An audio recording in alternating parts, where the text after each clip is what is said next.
Hello, David Paul here. I'll give you a progress report, and I'll do this in a couple of videos joined together. There's a couple of things I want to comment on anyway. Explain how I'm doing these roof supports. This here beam, these here beams, I keep calling them beams, posts. These posts are 9 feet long. 6 inches of that will be eaten up, swallowed into the floor. And they're intended that I will skim the surface such as to reveal a flat surface with a veiny edge on it. So you have the character of the wood, and you also have the ability to lie things on it, like stick a picture against the wall, which won't be wobbly because it'll have contact points which are all level. You can do this in a vertical log cabin or a horizontal log cabin. You don't have to have them perfectly machined, but you just got to have a point of levelness that runs throughout the wall. Okay, so what alarms me here is that myself and Alan lifted these logs into position last night and we put them here.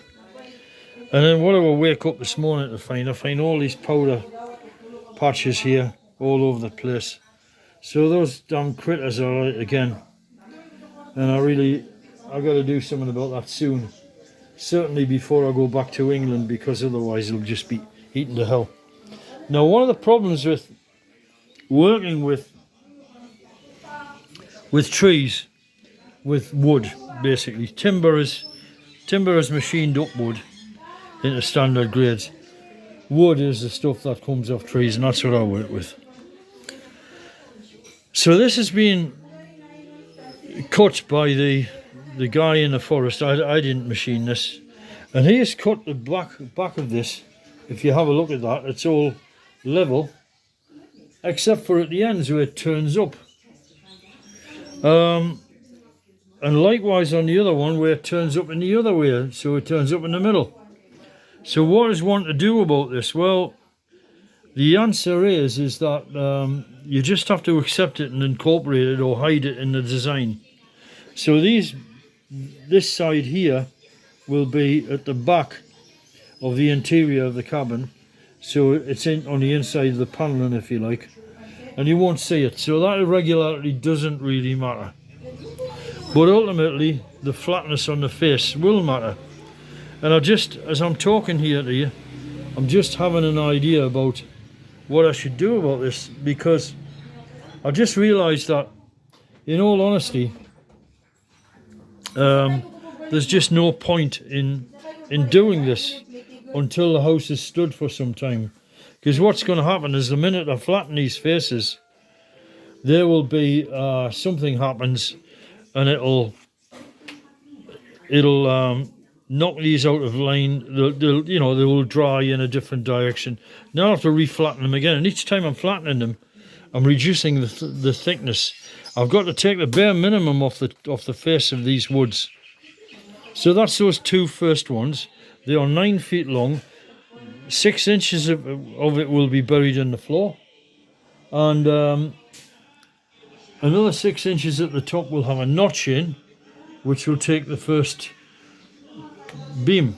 So basically you've got a floor to ceiling height on that of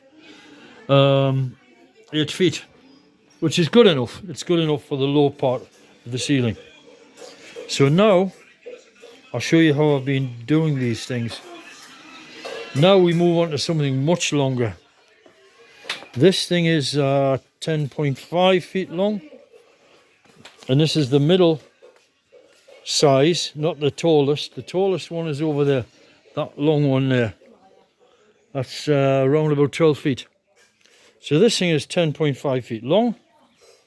So that's like, it's going to have an extra 3 feet added to it. So 10.5 feet long is going to be 1.5 feet, which makes it the middle one.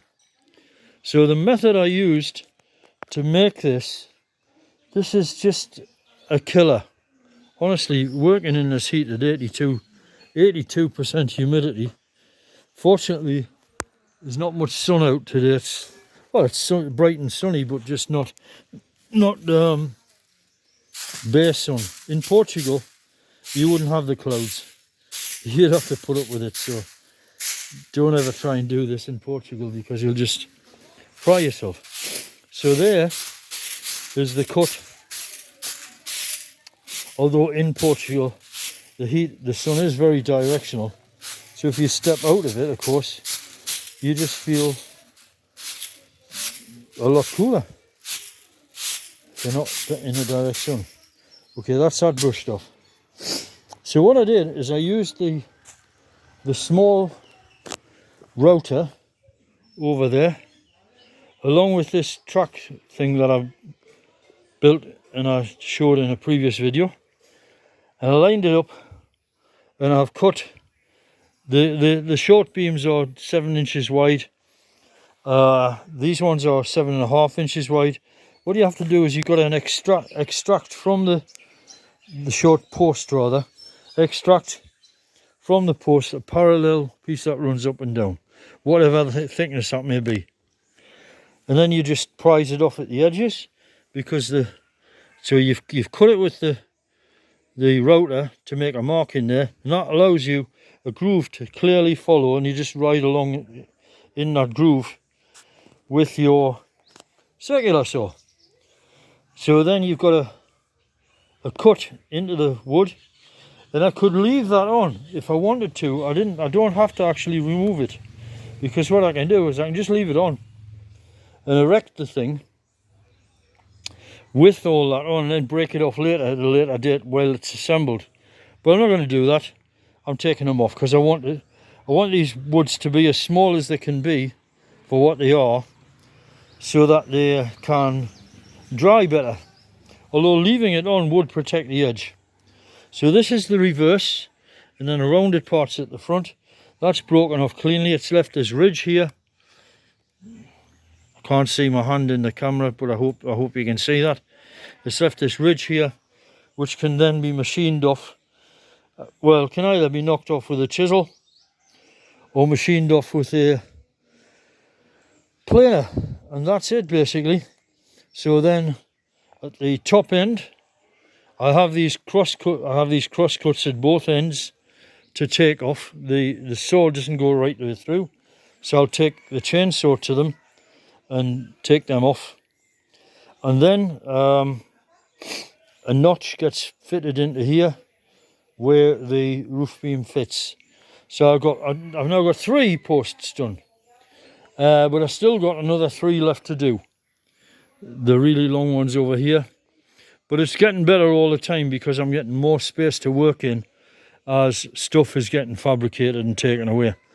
And that's it. The idea now is possibly to get these beams under these posts under cover, so that they can start to dry, so that the guys taking them up to the site aren't having to struggle too much, and also it facilitates erecting them, because they're not going to be so damned heavy. Over there are things we call catul. I don't know, the insect killing, repelling, burning things. And I didn't rate them much, but I've worked here all morning and I've never had a mosquito come near me or bite me or anything. I get up in the morning and immediately those mosquitoes are on me. I light these things and they're all gone. So even outside here, you know, they must be very sensitive to smell, because they're sniffing around looking for humans, and they must smell this and say, oh my God, I'm not going near that, which is just great. So things are getting better. I'm now going to quit, take a shower, and just collapse on the couch for a couple of hours till the sun goes over, and then this afternoon I will attempt to make another beam, another post, and then tomorrow I'll do the next 2 posts, and then we're done. Then I have to go and attack trees in the forest, a tree in the forest, and get a very long, get some very long beams this time for the ceiling. Ankisami, as we call it here. Okay, Jesus be with you.